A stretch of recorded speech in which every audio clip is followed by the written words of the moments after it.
I'm Pelle Dragsted, and I'm a MP, a member of parliament in Denmark.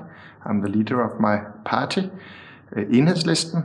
I have been an activist in the left all my life, and then I'm the author of this book, Nordic Socialism Towards a Democratic Economy, that just came out in a Finnish version.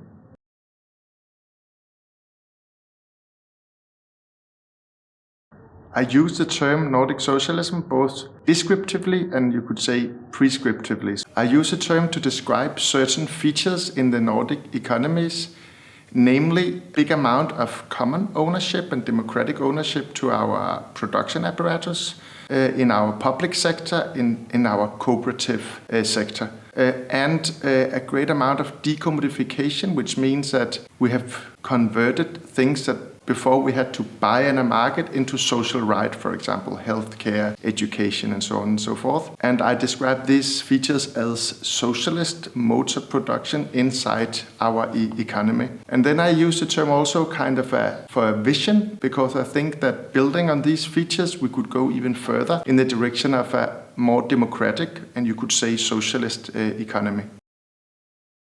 Well, Nordic socialism is a vision to go beyond capitalism to some kind of post-capitalist democratic economy. A main point of the book is that we should stop understanding capitalism as an all-encompassing system, that capitalism is everything in our society, and acknowledge that important parts of our economy already today could be defined as non-capitalist or even socialist, like our public sector, our public libraries, our healthcare system, but also the great amount of cooperative ownership that we have in the Nordic countries. In that way, I try to convert, you could say, socialism into not being some kind of distant pie in the sky, but something that we already know and that we know functions, and that we can build upon going even further in the direction of a more democratic economy.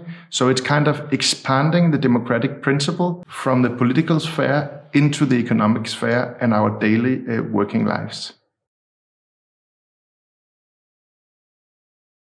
In fact, Nordic socialism draws from the more radical ideas of the social democratic legacy, like the Meitner plan in Sweden, that tried to democratize ownership to the big corporation, or of course the worker co-op tradition of social democracy. But Nordic democracy mainly differs because it focuses not only on redistributing wealth through taxes, for example, but by redistributing ownership. Because the failure of the social democratic experience in the Nordic countries was that they never really challenged the ownership to our production. And that kind of left enormous power in the hand of the capitalist elite, you could say. And as we have seen in the last decades, they used that power to roll back a lot of the victories achieved by social democracy. Of course, it is nothing to do with this authoritarian one-party state that maybe goes without saying, that Nordic socialism is based on the Nordic countries' democratic parliamentarian systems. But it's not only in that way, it also differs in being critical towards this kind of state-centered ideas of socialism. The idea of socialism with a state as a sole owner of the production. Instead, in Nordic socialism is based on a pluralistic ownership model, building on the kind of democratic ownership that we already know, like cooperatives, foundations, and of course some kind of public ownership also. And then also being critical towards the idea of a totally planned economy, and instead proposing a kind of mixed economy with a certain amount of planning, for example, in our energy system and our green transition, but accepting that market relation is an important part of an economy also. So it's a kind of moving to an economy that is kind of dominated by social relations, you could say, instead of today where we live in an economy dominated by capitalist social relations.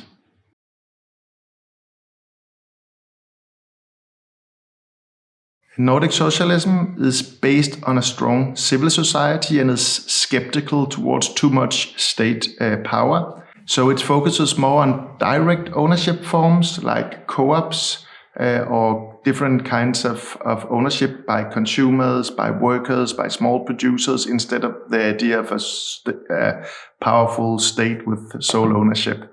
So that's an important point. Regarding the political system, Nordic socialism is not in any way challenging the idea of the parliamentarian system that we know from the Nordic countries. That is a good way to organize a political democracy. You could say that what Nordic socialism is trying to do is to save the parliamentarian democracy from non-democratic interference by trying to reduce the power of the economic elite in order to make democracy more real, you could say, in the parliamentarian system.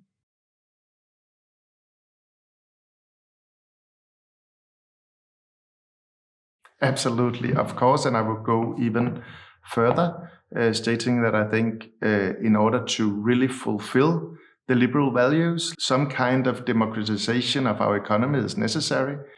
Because as long as so much power rests in the hands of a really tiny economic elite, and they're able to influence in a non-democratic way our political decision makers and systems, it's hard to talk about a real democracy. So my claim would be that Nordic socialism, or democratic socialism, you could say, is a way of fulfilling the liberal idea of a democracy where one person, one vote is a ruling principle of our society.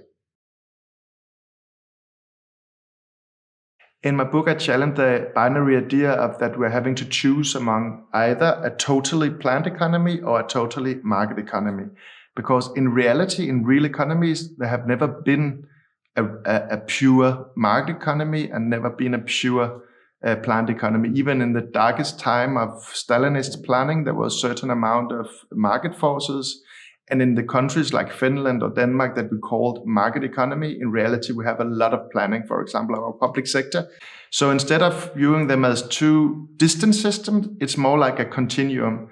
And what we have to discuss is where on this continuum do we want to place ourselves? I don't think that the idea of a totally planned economy is an attractive one. It had been tried and it did not function very well. On the other hand, we also know that very marketized society is not creating social security and freedom and inequality that we need. So we need to discuss how to move in the direction of a economy with less market power and more democratic power, moving to a more democratic planning, but without giving up using market forces in our economy.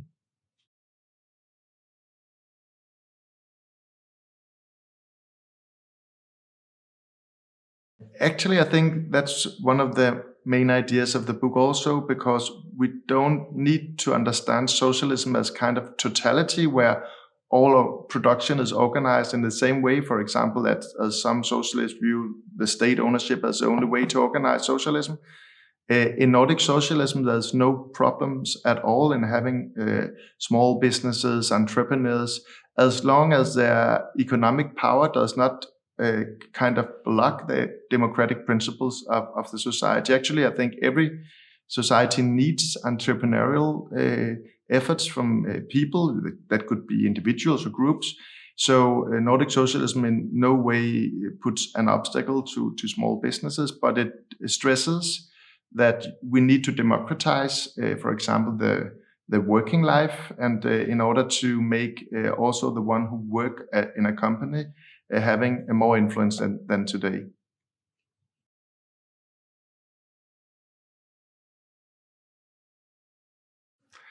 Quite a lot, because the green transition is very much about economic power. For example, we have to change a lot of investments away from fossil investments to a sustainable circular sector of the economies.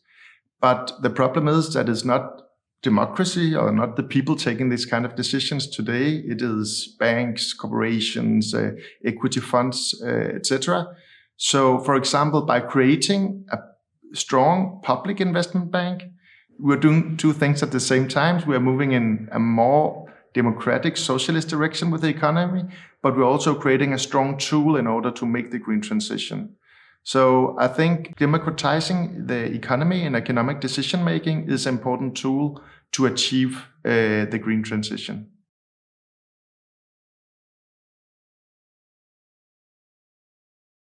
Of course, the working class in its broadest sense, that means all of us selling our labor and having a wage, which means the big majority of the population, is crucial to any kind of social change.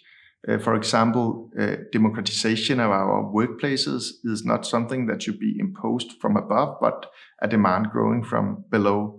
But I think it's also important to seek alliances that go beyond the working class, for example, pensioners, students, because in fact, the democratization of our economy would not just empower the workers, but would empower all of us. It would kind of change the balances of power in our society, and, for example, making it easier for us to achieve our green transition, to fight against the loss of biodiversity, and all these important efforts that we face today.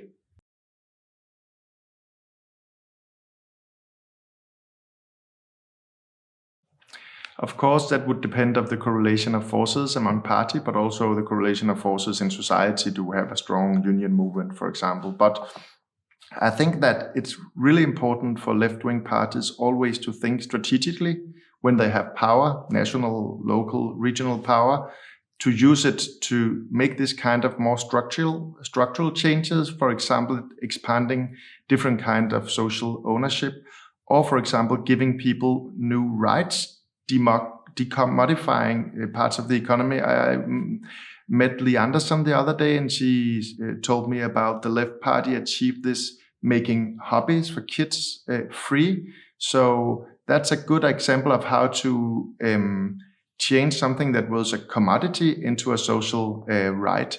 And that's one way of making a society or an economy more socialist. I also think that it's important to stress that, for example, the co-op movement is not only a left-wing thing. Actually, a big part of the movement was created by liberal parties from the countryside.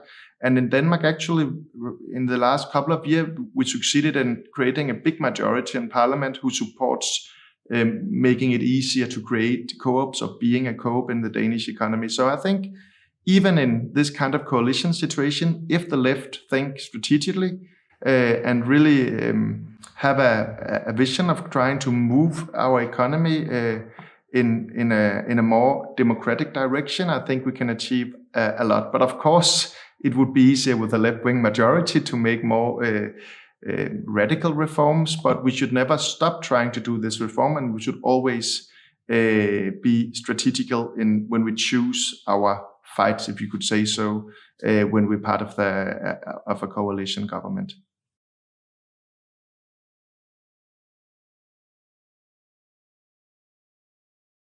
Actually, I think it's very important to understand that in most cases, these groups of self-employed, freelancers, small businesses, and the broader working class has common interests. For example, when the financial crisis hit, it was not only workers who was affected. A lot of small businesses went out of business because the big banks closed their accounts. So in many issues, we will be on the same side of the conflict with big capital. So in that way, I think it's so important to build alliances between workers and unions and these self-employed small businesses, because when we stand together, we can easier challenge the interest of the most powerful economical elites in society.